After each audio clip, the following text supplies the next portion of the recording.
Hi everyone, Gil Fried here with the Crowd Management Doctor, and these are news stories from summer 2025. We are now trying to do them a little bit less frequently just because I'm abusing my editor so much by having so many of these videos done.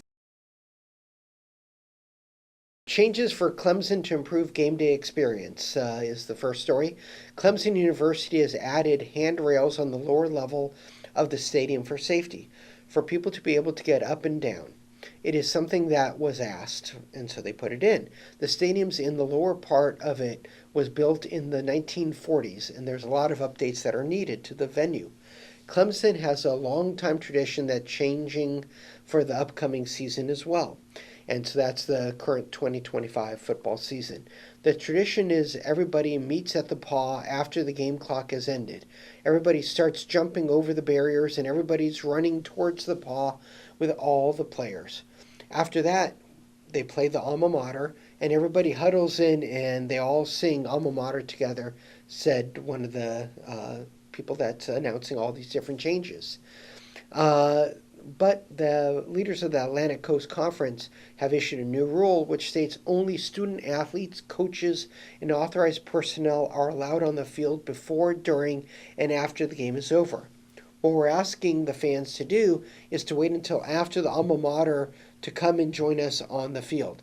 It's going to be a little bit different. It wouldn't be quite like when the clock hit zero. We're really asking people to wait before coming onto the field. There are significant fines that are associated with it, but we also want to make sure that the visiting team has the opportunity to be able to get off the field. Additionally, alcohol is now allowed inside the stadium with designated kiosks purchase up to 2 drinks. You can drink 2 drinks at a time, purchase 2 drinks at a time, stuff like that. Another new addition to the stadium is a program partnered with the South Carolina Department of Public Safety to create a designated driver program, and they get special bands for their arm and stuff like that. So that's great. Next story, Clemson sees increase in ejections from Memorial Stadium after approving alcohol sales. Uh-oh, you allow alcohol, what might go wrong? Problems. Clemson University police reported 28 total ejections from Memorial Stadium on one Saturday in early August when the Tigers kicked off their season against Louisiana State University, which is higher than average, and some officials warned it could be linked to the newly approved alcohol sales within the stadium rule. According to Fox Carolina, this is the first football season that Clemson fans have been allowed to purchase alcohol inside Memorial Stadium. Statements by the university indicated that there was not an increase in alcohol related issues, but city officials had questions for law enforcement during the week's city council meeting. So you always have to think about it. It's a great opportunity to raise additional funds, but what's the flip side of that? Clemson City Police Chief said drinking alcohol has been synonymous with all of those sporting events for so long. How can I tell if the person is more intoxicated because they were drinking at the game versus going to a tailgate spot and doing 6 shots and then walking down the street? And that is a true comment. You don't know where they are, in fact, drinking and how many drinks they had before they come into the stadium. Of the 28 total ejections from that game, 12 people were arrested. A significant number were denied entry at the gate. Approximately half of those occurred at entry gates prior to individuals fully entering the stadium. So that's a good number. Half of them got caught at the start, and that's good to be able to identify potential problems. Spokesperson said they did not have the arrest during the game period and did not observe a noticeable difference in alcohol-related issues for this event that would indicate alcohol sales inside Memorial Stadium had a direct contribution. It has a contribution. The question becomes to what extent. Houston area high school football game descends into chaos after fight breaks out. A high school football game in the Houston, Texas area descended into chaos after a fight broke out in the stands. Houston police responded to the incident, confirming that a fight sent people running from the stands and onto the field during a game between Yates and Madison. Fans making their way onto the field to avoid the fight made stomping sounds and that sounded like gunfire.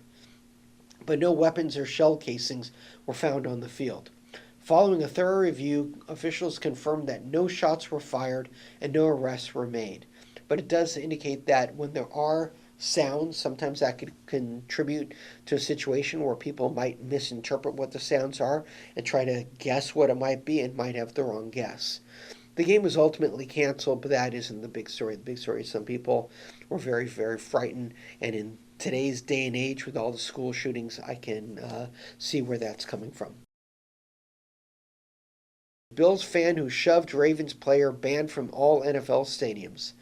A Buffalo Bills fan who shoved both DeAndre Hopkins and Lamar Jackson after the Baltimore Ravens scored a touchdown during Sunday night's season opening game for both teams had been indefinitely banned from all NFL stadiums. I like where we're going with that. That's a great strategy. Ban them, that might cause people to think twice. Coverage showed Hopkins and his teammates celebrating his one-handed touchdown catch before a fan in the Highmark Stadium crowd hit the wide receiver on the helmet. The fan then shoved Ravens quarterback Lamar Jackson, who shoved the fan back before the fan was ultimately ejected from the stadium.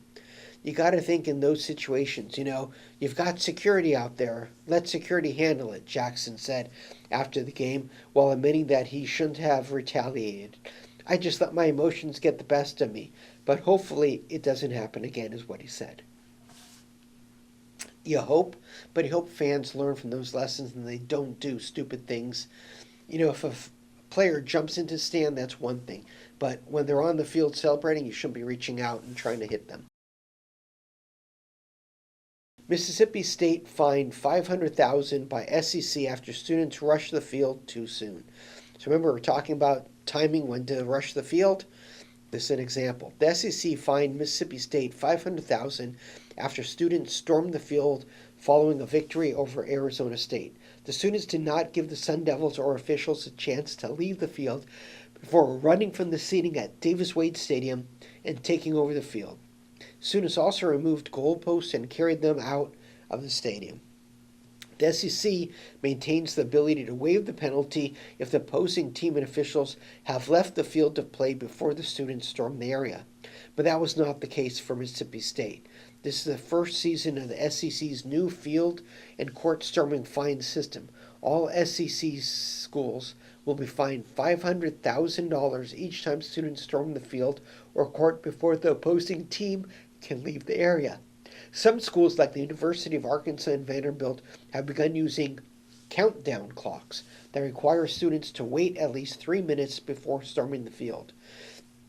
In 2024, the SEC fined an offending school $100,000 for first offense, with the number growing to $250,000 and then $500,000 for continued violation. Now it's just straight $500,000 for each violation. According to the Outkick, the funds from the fine will go towards SEC's postgraduate scholarship fund because Arizona State is a non-conference opponent. If Mississippi State students had rushed the field against another SEC school, then the opposing school will receive some of that compensation. So, will higher fines dissuade people? I don't know. Will the timing clock work? I don't know. We're experimenting with these things. 3 men charged in shooting at Texas youth baseball field. A youth baseball game in Katy, Texas erupted into chaos when gunfire began peppering the field, leaving one coach with a gunshot wound to his shoulder. The shooters have not been charged with felony deadly count yet. According to the coverage from Katy, the Rack Caddy youth baseball field in Brookshire was filled with young players for the Texas Colts, Texas Warriors, and other teams and their families on this Sunday morning when the shooting occurred. Out of nowhere, gunfire erupted from a neighborhood pasture. The gunfire is even audible in a video taken that afternoon. Several parents reported that they had heard gunshots from the neighborhood field before, but never that close. Police found the shooters on the neighboring property firing towards the baseball field roughly 600 yards away. That isn't smart, shooting at people on a field. Come on, guys. One of the coaches was shot in the shoulder by a stray bullet. He was attended to by on-site medical personnel, and unfortunately later he had to be airlifted to an area hospital. What a shame. The coach was later released from the hospital in stable condition. In a statement, the RAC Caddy leadership said, "The police have since apprehended the individuals in question. We are taking every single step possible to ensure this does not happen again on our property. Any future practices or games at the facility are at a pause until law enforcement and/or internal investigation has been completed to ensure the safety of all that visit the facility." I agree with that. You got to investigate it. Can you put up a fence? Will that make a difference? I don't know. Those are the kind of questions that might arise from this investigation. Some high schools in Ohio increased game day security following gun incidents. What a shame. A number of high schools in Ohio are increasing security at football games after a rash of gun incidents and violence in the stands. A gun was discharged at the Cardinal Mooney game at Youngstown State College football stadium, and in late August, police investigated gunfire outside a football game in Ravenna in Portage County. I was wondering if I had to get that correct. In Summit County, a gun was found inside a boys' bathroom at Twinsboro High School football stadium ahead of a rivalry game. At Cardinal Mooney, metal detectors will be used to enhance security at Stambaugh Stadium on the YSU, Youngstown State University campus. YSU made this change and will be used for any team that rents the stadium for games. Additional changes put in place include no re-entry and an increased police presence. The school also posted a notification on its Facebook page reminding all that disruptive conduct or abusive language directed at fans, student athletes, coaches, or officials will not be tolerated and result in immediate removal from the stadium. Throwing objects onto the field or into the stand is strictly prohibited. Also, sitting on the wall is not permitted at the stadium. At Struthers, students are prohibited from bringing backpacks into football games. At West Branch, they have increased the number of police officers at home games from 4 to 6 and are implementing a rule that prohibits students from going to the visitor side of the stadium. At Boardman, they have improved lighting around the stadium, and 6th grade students are required to be accompanied by an adult. That's good. And that's just to attend the games. While 7th through 12th grade students must be seated in the student section, that does not deal with the younger kids where they need supervision. They also don't allow students to congregate in restrooms, near tennis courts, the concession stand, behind the stadium, or underneath the bleachers. So they're basically trying to say, hey, kids, we're going to monitor where you're at, and you can't be in certain areas, and if you're under a certain age, we're going to be requiring you to have a chaperone there. Maybe that's what the future is going to entail for kids wanting to go to a high school game.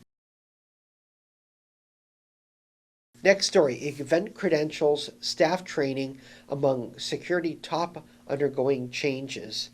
The credential process has long been a target for fraudsters and a task encumbered by inconsistent and often erroneous policy enforcement.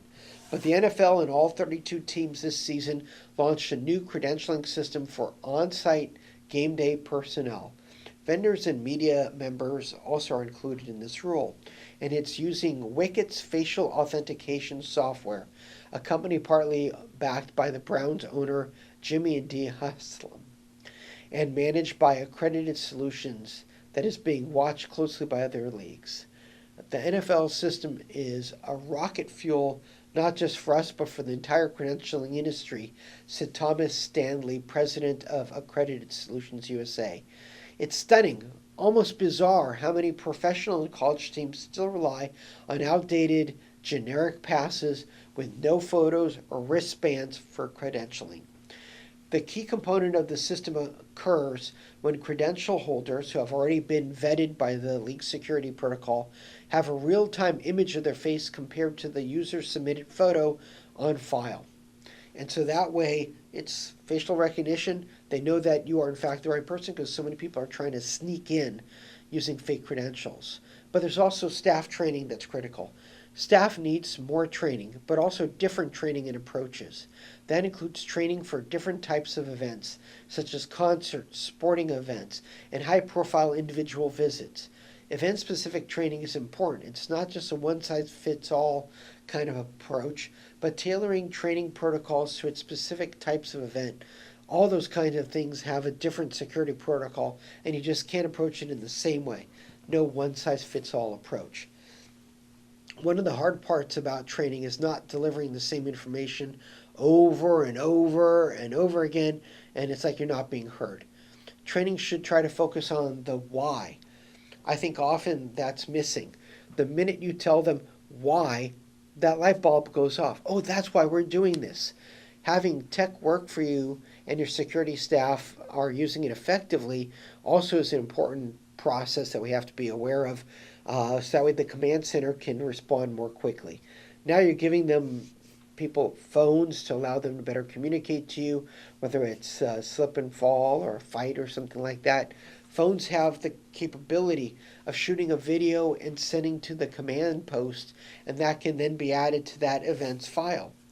NFL teams also have security staff wearing body camera, and you get private security versus public law enforcement involved in that effort because they're a critical part of this safety effort. So some venues are beginning to lean on private security more than public law enforcement, as the live sport industry traditionally has done. And part of that is because we aren't finding enough people to do the work. It is harder to get officers to work events similar to security personnel and other public-facing workers. Every effort needs to be made to make sure that anyone used for security is properly vetted, trained, and acting within reasonable bounds under the circumstances they might face. 4 killed as police fire shots and tear gas at Raila Odinga's body viewing in Nairobi, and that's in Africa, Kenya, Africa. Chaos erupted in Nairobi on Thursday, a couple weeks ago, after police fired live rounds and tear gas to disperse thousands of mourners gathered to view the body of the late opposition leader Raila Odinga. Local media confirmed that 4 people were killed and dozens injured in the stampede that followed, as crowds overwhelmed security barriers at the city's main stadium ended up collapsing, giving way. From early morning, thousands of mourners filled the street of Nairobi, determined to pay their last respect to the veteran leader. Tension escalated when a massive crowd breached the stadium gate, prompting soldiers to fire warning shots into the air. A police source told Reuters that 2 people were initially confirmed dead, but reports from other sources later raised the total to 4. Security officers then lobbed tear gas to disperse the surging. Quite unfortunate. And thousands ended up trying to flee. Broadcasters later showed a deserted venue littered with abandoned belongings at a once celebratory mood turned to grief and confusion. Early in the day, mourners had briefly stormed Jomo Kenyatta International Airport, disrupting a ceremony where President William Ruto and government officials were trying to provide full military honors. The incident led to a 2-hour suspension of airport operations, unfortunately. So these are stories that happens all over the world, unfortunately. Nebraska's $2 million in alcohol sales at Memorial Stadium falling short of projection. The University of Nebraska was the last of the 18 Big Ten Conference member institutions to offer alcoholic beverages at its home football games and businesses in the Huskers' first season of sales at Memorial Stadium, and it hasn't exactly been booming. Total alcohol sales at Memorial Stadium topped $2.07 million through the first 4 Nebraska football games, or roughly about $500,000 per game. However, when alcohol sales were approved at the university system athletic venues meetings last fall, the estimated revenue could reach $3 to $4 million per game. Meanwhile, total concession sales, including the addition of beer and seltzers, increased to more than $2 million. compared to this point in the 2024 season. Total revenue went from $3.5 million last year to $5.8 million this year.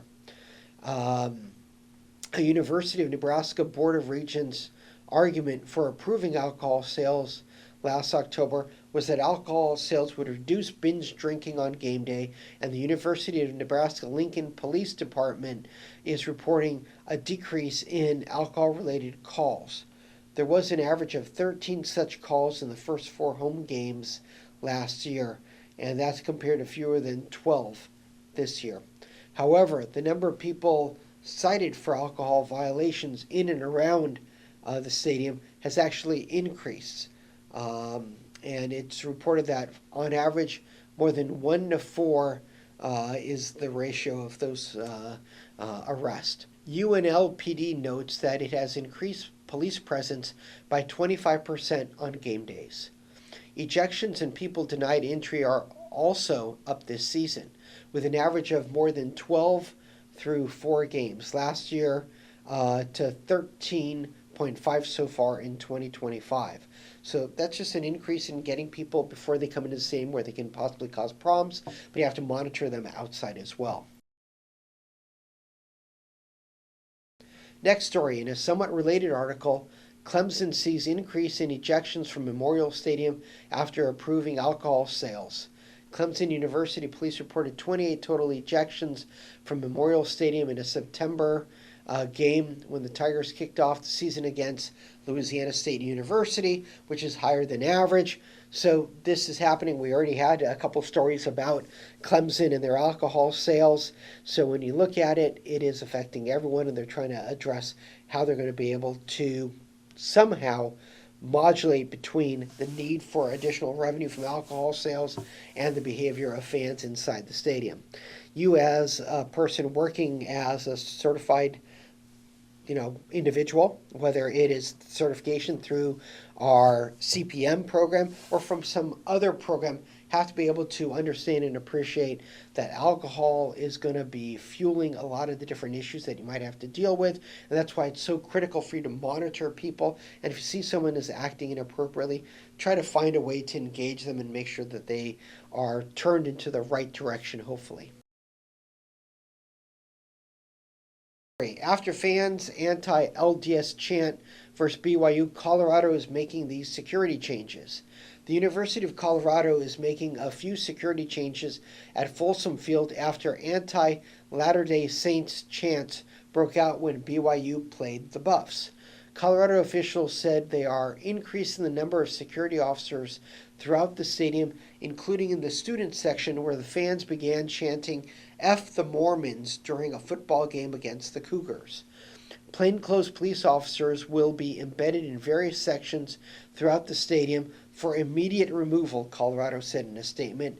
The athletic department is also installing a technology to proactively monitor behavior. I don't know what that system is, but it supposedly is a system that's going to proactively monitor that behavior and issue new rules for any fans who chant offensive jeers.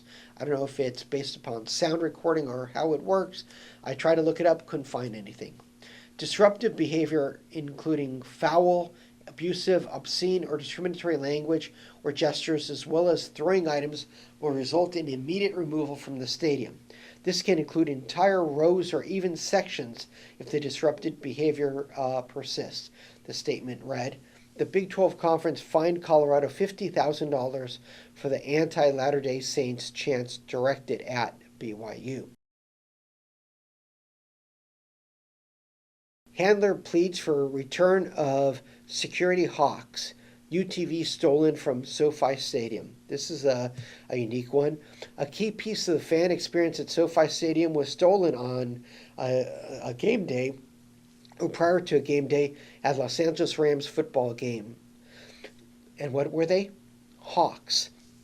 2 hawks were stolen from right outside SoFi Stadium. The hawks, Alice and Bubba, which are their names, are trained to fly above the stadium, deterring other birds from flying in the area and possibly dropping, let's say, waste onto the fans or swooping in to steal concessions. Falconeer Charles Cogger is a bird's handler, and he did manage to retain his 3rd hawk, whose name is Hope. Said Cougar, I've really been struggling for the last 24 hours. A lot of tears. Nearby vendors alerted Cogger to the theft. Witnesses identified a black male wearing dark clothing as the thief. Police have reportedly not made any arrests in the case at the time, but the UTV was found on Tuesday in a South LA neighborhood. Cogger's hawk are federally protected animals worth thousands of dollars. Each of his hawks wears a metal band around their legs that identifies them through a series of numbers and labels them as quote-unquote captive bred. What a shame when people are stealing hawks. That is it for the news stories from this past summer. I hope everyone is doing well. Let's stay safe out there. That's all I can ask for people. Stay safe. Take care, everyone. Bye.